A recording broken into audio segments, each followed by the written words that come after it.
अस्सलाम वालेकुम class. I hope you are all doing well. आप लोग खैरियत से होंगे। आज का जो हमारा टॉपिक है that is phrases and type of phrases. हमने आज फ्रेजेस और उसकी टाइप्स के बारे में पढ़ना है। We already discussed about it in your previous classes. हम इसके बारे में थोड़ा बहुत पहले भी पढ़ चुके हैं। आज के इस लेक्चर में जो हम पढ़ने जा रहे हैं that is noun phrase, verb phrase, gerund phrase, infinitive phrase, appositive phrase, participle phrase, prepositional phrase and absolute phrase. हम ऑलरेडी इन चीजों को डिस्कस कर चुके हैं अ लिटिल बिट। क्लास में जिस चीज के बारे में हमने ऑलरेडी डिस्कशन की थी that is noun phrase. Noun phrase को हम जो है इन डिटेल एक बार क्लास में देख चुके हैं, फिर भी मैं यहाँ पर आपको नाउन फ्रेज को अगेन से डिस्कस कर देती हूँ। Basically a noun phrase consist of a noun and all it's modifiers. जब हम बात करते हैं नाउन की, सो यू ऑलरेडी नो कि नाउन होता क्या है, the name of person, thing और प्लेस और ऑब्जेक्ट। तो नाउन फ्रेज जो है इसके अंदर एक नाउन मौजूद होता है और इसके मॉडिफायर्स मौजूद होते हैं। Modifiers means the words that are discussed and describe the noun. वो वाले वर्ड्स जो नाउन को ही डिस्कस करते हैं और नाउन को ही डिस्क्राइब करते हैं। अगर हम बात करें द सेकंड एग्जाम्पल की, the lost puppy was a wet and stinky dog, कि जो खोया हुआ कुत्ता है वो गीला और बदबूदार है। जो खोया हुआ कुत्ते का बच्चा है वो गीला और बदबूदार है। So the lost puppy is a noun phrase and the wet and stinky dog is also a noun phrase. Basically a wet and stinky dog जो है वो modifiers हैं जो कि lost puppy को describe कर रहे हैं। इसके बारे में हमने इन डिटेल क्लास में बात कर ली थी। आगे हम फर्दर डिस्कस करेंगे जिस टाइप को, that is verb phrase. So verb phrase की जब हम बात करते हैं, so a verb phrase consists of verb and all its modifiers. Basically, a verb phrase is the portion of a sentence that contains both the verb and either a direct or indirect object. The verb depends. So, verb phrase की जब हम बात करते हैं तो इसके अंदर एक verb मौजूद होता है और verb से ही related उसके modifiers मौजूद होते हैं जो कि verb को describe करते हैं और verb को जो है in detail discuss करते हैं। अब जब हम verb phrase की बात करते हैं तो ये एक sentence का पार्ट है जिसके अंदर जो है वो भी मौजूद होता है और इसके अंदर डायरेक्ट और इनडायरेक्ट ऑब्जेक्ट भी मौजूद होते हैं। जब हम बात करते हैं वो फ्रेज के एग्जांपल्स की, सो वो फ्रेज जो है इसके अंदर हम देखेंगे जो एग्जांपल है, he was waiting for the rain to stop. वो इंतजार कर रही थी, किसका इंतजार कर रही थी कि बारिश थम जाए, बारिश रुक जाए। तो वेटिंग जो है वो ऑलरेडी हम जानते हैं कि जो वेटिंग वर्ड है ये वर्ब है क्योंकि इसके अंदर जो है एक एक्शन शो हो रहा है। इंतजार कर रही थी यानी वो एक एक्शन कर रही थी। And waiting for the rain to stop, वो इंतजार कर रही थी किस चीज का, कि बारिश थम जाए। और स्टॉप भी हम ऑलरेडी जानते हैं कि ये एक एक्शन है जो, लेकिन यहाँ पर क्या है कि यहाँ पर मॉडिफाई कर रहा है वेटिंग को।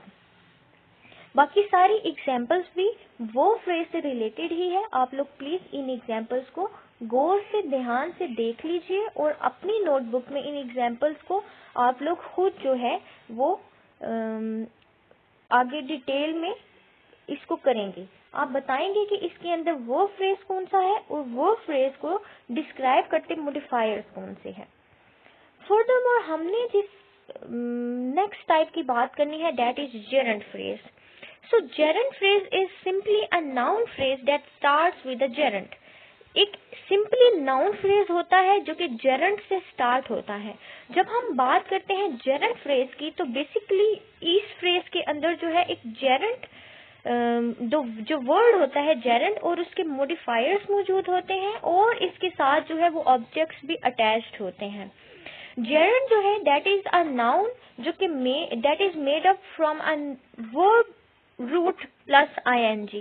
क्या है कि बेसिकली ये नाउन होते हैं और इसके ये मिलकर किस चीज से बनते हैं, ये एक वर्ब की जो रूट फॉर्म है उससे उसके साथ हम आईएनजी लगा देते हैं, जिसको आप फोर्थ फॉर्म ऑफ वर्ब कहते हैं।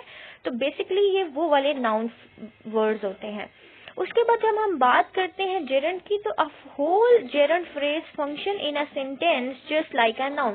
पूरे का पूरा जेरंड फ्रेज जो है वो एक सेंटेंस के अंदर एक नाउन के तौर पर भी एक्ट कर सकता है, एक सब्जेक्ट के तौर पर भी एक्ट कर सकता है, एक ऑब्जेक्ट के तौर पर भी एक्ट कर सकता है, and also it's act like a predicate और नॉमिनेटिव। ठीक है, ये एक प्रेडिकेट नॉमिनेटिव के तौर पर भी एक्ट कर सकता है। जब हम बात करते हैं जेरंड फ्रेज की एग्जांपल्स की, सो जब हम इसकी एग्जांपल देखेंगे,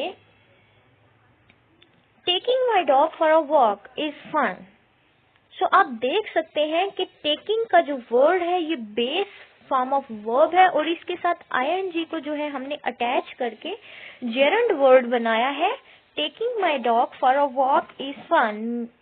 तो आप देख सकते हैं taking my dog for a walk, यहाँ पर मैंने बोल्ड कर दिया है, विच मीन्स कि ये क्या है, ये एक जेरंड फ्रेज है। हम इसके बारे में क्लास में भी डिस्कस कर चुके थे एक बार, इसको हम फर्दर जो है वो देख लेंगे। फर्दर मोर जब हम बात करते हैं अपोजिटिव फ्रेज की, सो अपोजिटिव फ्रेज होता क्या है?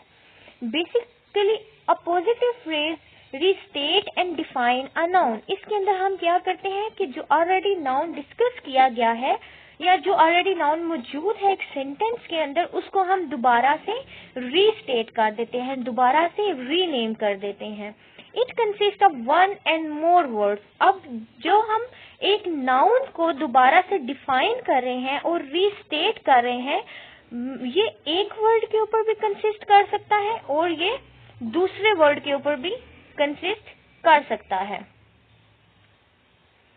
उसके बाद हम बात करेंगे ग्रामर की। तो in the grammar word and appositive is a single word that denotes two or more grammatically parallel units that refers to the same thing where one unit further identifies the other, such as my dog Lucy. In this case, the word Lucy is an appositive because it further identifies the noun dog.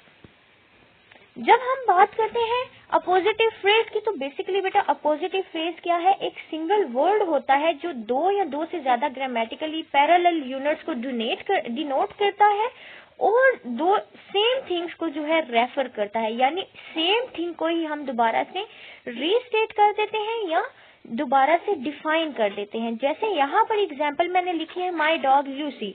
जो my dog Lucy, in this case जो Lucy का word है ये appositive है। Appositive क्यों है? क्योंकि जो लूसी है वो फर्दर किस चीज को आइडेंटिफाई कर रहा है या किस चीज को डिफाइन कर रहा है? वो डॉग को डिफाइन कर रहा है। हम यहाँ पर एक और एग्जाम्पल देख लेते हैं। Example number 3, my wife the love of my life is also my best friend.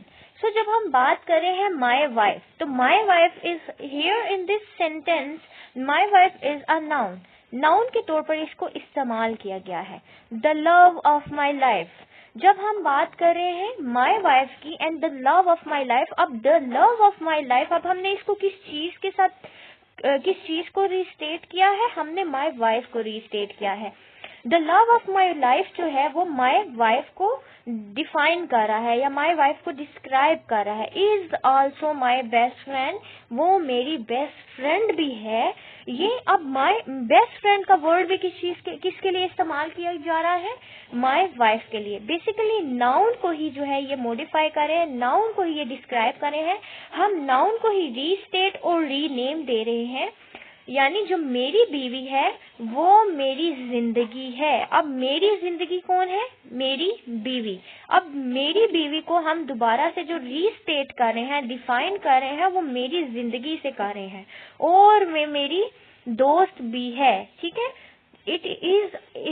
She is also my best friend. So ये जो माई बेस्ट फ्रेंड का वर्ड दोबारा से इस्तेमाल किया गया है, ये मेरी वाइफ के लिए ही इस्तेमाल किया गया है।